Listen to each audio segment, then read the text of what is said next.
Salut et bienvenue à l'épisode 12 de cette série tuto DApp ZK-Sync. Aujourd'hui, on va voir comment générer des hooks et des fonctions reliées au type de notre smart contract grâce à Wagmi et plus précisément grâce au CLI de Wagmi avec la commande npx wagmi generate. Alors pour cela, on va commencer par oh non, ça on l'a déjà fait, mais il faut installer Wagmi CLI. Vous pouvez l'installer en save dev, mais nous on l'a déjà fait dans la vidéo installation, ou plutôt initialisation du projet Next.js. Et donc là, ce qu'on va devoir faire du coup pour générer nos custom hooks et nos fonctions reliées au type de notre smart contract, on va devoir créer un fichier wagmi.config.ts parce qu'on est en TypeScript et on va l'ajouter à la racine de notre dossier front-end, donc wagmi.config.ts. Maintenant, on peut copier-coller le code qu'il y a dedans, ça.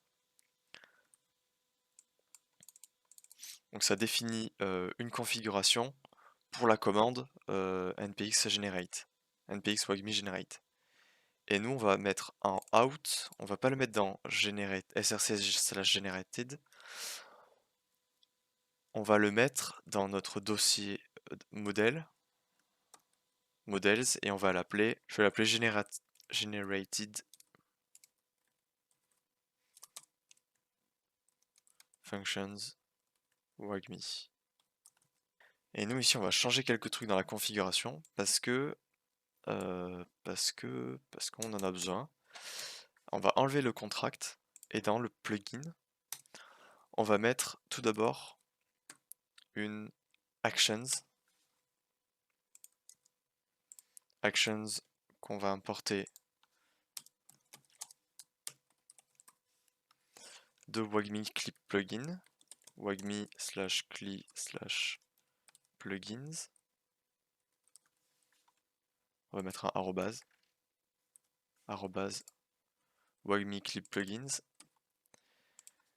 Et cette action va nous permettre de générer des fonctions JS que l'on veut.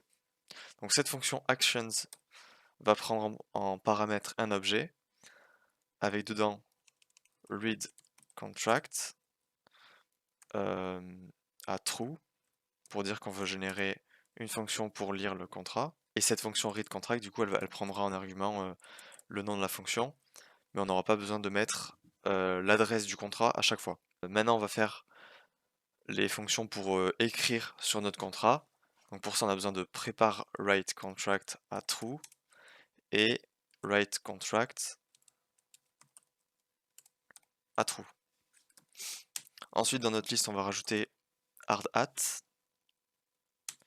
pareil de Wagmi clip plugins, qui prend aussi en argument un objet avec dedans la configuration qu'il faut pour retrouver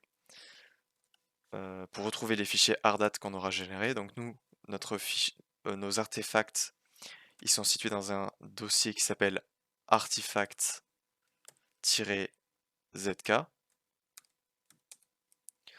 Ensuite, on a besoin des commandes. Ça, c'est optionnel. Les commandes sont optionnelles du coup, mais je vais quand même les mettre. Et donc depuis la doc de Wagmi, ici on peut prendre dans plugins, dans CLI, plugins, hardhat. On va juste changer par npm, CTRL D, npm. J'ai oublié de mettre une virgule ici. Et maintenant on va ajouter où est-ce que notre projet, comment on accède à notre projet hardhat. Donc nous, notre projet hardhat, il est situé dans /backend. Donc à partir de la config, on recule d'un niveau dans les dossiers. On arrive dans le dossier qui contient le backend et le front-end. Et donc on va dans le backend. Bien, maintenant, vu qu'on utilise React, on peut aussi ajouter le plugin React de Wagmi clip plugins. Ça nous générera tous les custom hooks pour communiquer avec la blockchain. Mais on n'aura pas besoin de tous les utiliser. Voilà, donc maintenant pour générer toutes ces fonctions, on peut faire un npx hardhat, non, npx wagmi generate.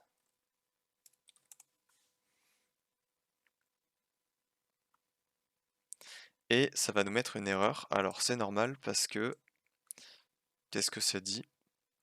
Ça nous dit que ES5, on peut pas utiliser le ES5 avec cette commande. Donc on va devoir aller dans notre ts.config et changer le target de ES5 à ES6. Maintenant on peut refaire npx wagmi-generate.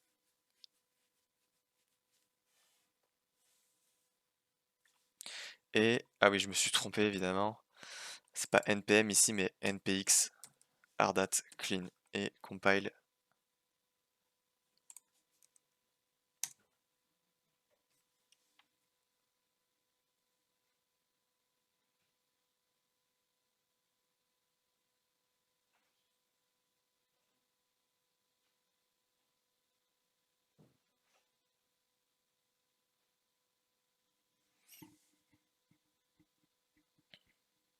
Et voilà, donc là ça nous a généré nos fonctions et nos custom hooks, custom hooks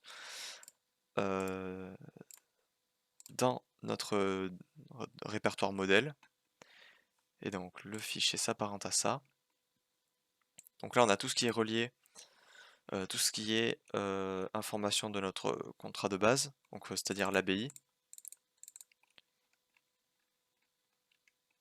Ensuite on a le core, donc toutes nos fonctions